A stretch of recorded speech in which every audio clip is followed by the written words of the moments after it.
Hi, and welcome to another edition of Gear, Gadgets, and Gizmos. Today we're going to take a look at the new Voltbike Elegant.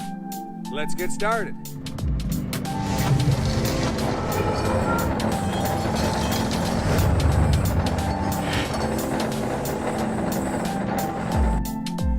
Alrighty, so today I thought we'd take a look at the new Voltbike Elegant. A friend of mine bought this one for his wife, and they've had it for the last few months, and they gave it over to me to have a little look at and gave me some of the feedback. He enjoys his Yukon, and so we bought this one for his wife. So this bike's got about 500 kilometers on it, and they've been enjoying it pretty well. They haven't had any major issues or anything. There's a few little things that have in shipping that were broken in the front there, but we'll get to that a little later in the video. So now this here guy has been a totally redesigned bike from the original about 4 or 5 years ago. It would look like a total old school bike. Now this here one here, they have a totally new 6011 aluminum alloy frame, very strong and light. It isn't a total lightweight though. This bike comes in at 55 pounds, so it's not a light bike, but it's not super heavy either. The new frame has definitely added a lot more rigidity to the bike as it goes down the road, and they've increased the motor to a nice 500 watt motor, which is nice street legal in Canada, so you have no worries in many places.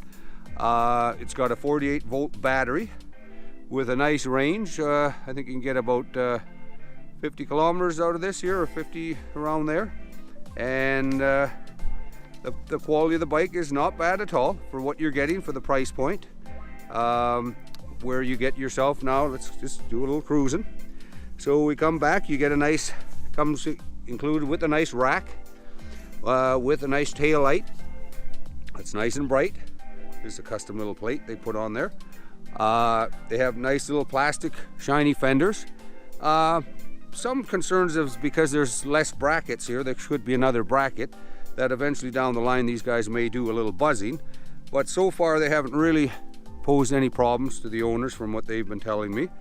And so let's move along. So now you've got your derailleur, and it's the Tourney derailleur, which is the bottom of the line Shimano derailleurs. So it's not the super best, but it'll get the job done. And what's nice though too is they've added, just like they did on the Yukon, this nice guard, which is a really nice feature to protect that thing from getting banged up when the bike falls over or anything along those lines. So that's a really nice feature. As you see, it's got a really nice total chain guard. So this is designed for the commuter who has the pant legs and stuff that doesn't want to get all muddy or greasy. So that's been concerned there, or been alleviated with that. Originally the battery was clunky on top, and it was quite a not as nice at all looking a bike as this. So now they've got a total built-in battery, and that's a nice Samsung battery, 48 volts, and it charges up in about 3-4 hours or so, and it comes with the charger. So now as we move to the front, again you've got another nice plastic fender. And that's what's nice, it's a full complete size, so this thing doesn't kick up at you and keeps you clean. So if you are commuting home in the rain, yeah, it's not too bad.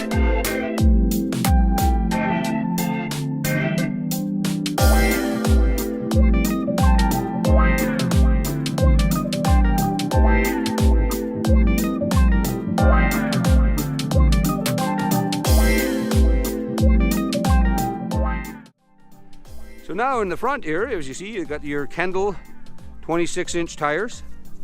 They're not the top of the line tires, but they get the job done. And because you put on a lot of miles with an e-bike, chances are you'll be changing your tires sooner than later with a normal bike, and that's a nice opportunity where you can change the tires and buy something different. But those are the areas where they're trying to cut down a little bit to kind of keep the price point down under $2,000. I think this bike is going for $1,800 around there. And so they've done a few things. There's some quality things that they've added, but they also have to try to keep the price within check. So now let's move up here. You've got your handlebars, and you've got your controller and your shifter. right here. Now this bell is, the owner decided to change it. He was kind of disappointed. He had the Yukon and he had the nice bell with the compass on the top, and then his wife got this the Elegant, and they've got this new modern kind of thing that he was quite disappointed with, so he ended up going out and buying one of these and replaced it with that. And then over here it's the same control button as on the Yukon, and it has the same issue as I said earlier. It's a little piece of plastic that you gotta watch yourself with it. It's if it does fall over or get hit, it could break, but I don't think it's super expensive to replace, so that's the only thing with that. But it does work really great. Move it up and down, just dial her up for your speeds for the 9 different levels of assist.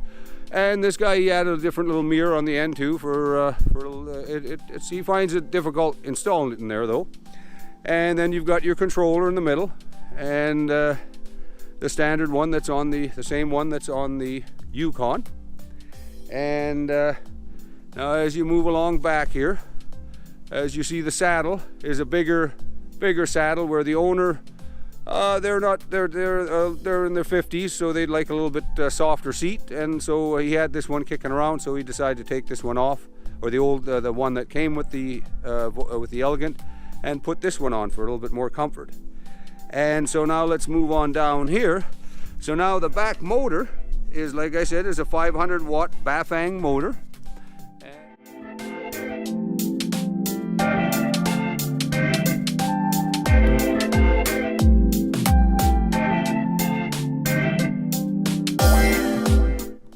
Alrighty, this thing comes with hydraulic shocks, and those shocks are their preloaded shocks, so you have to adjust them.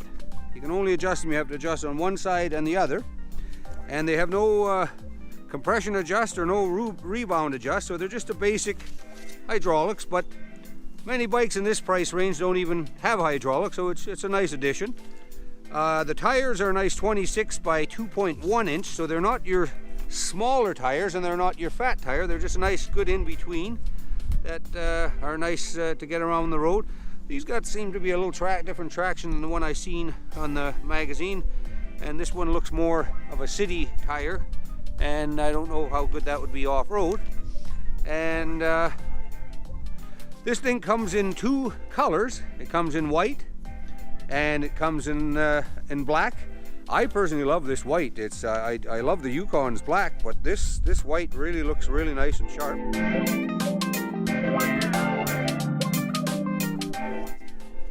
So here you see in the front, they have disc brakes. They're manual disc brakes. They're not hydraulic, but this is an improvement from the original band brakes that they had from the original model. I've actually never seen those kind myself. And so they now have hydraulics, or not hydraulic, disc brakes, and they stop the bike quite well. So now over here, let's take a look at the nice kickstand. Same kickstand as that you get with the Yukon, nice and beefy. I really like that stand. Oh, it's a different setup up here than it does on the Yukon, so maybe these are a little bit better, because I know on the Yukon this one loosens up sometimes, so this is a little different setup, so it might be better. And then now over here you've got your pedals, which are kind of small little light little pedals that aren't overly big, but again it keeps it lighter and keeps the cost down of the bike. So it's a very nice bike. It handles very well. It drives along really good, and the owner does like it. But the gentleman that owns the Yukon, and I find myself, I'm under the same opinion, is that the Yukon still is a better value bike than this bike, because you're only spending a couple $100 more for the Yukon, and you're getting with the Yukon full hydraulic brakes. You're getting a beefier tire, you're getting 750 watts, and then just a number of other things on the Yukon just seem a little bit beefier and better.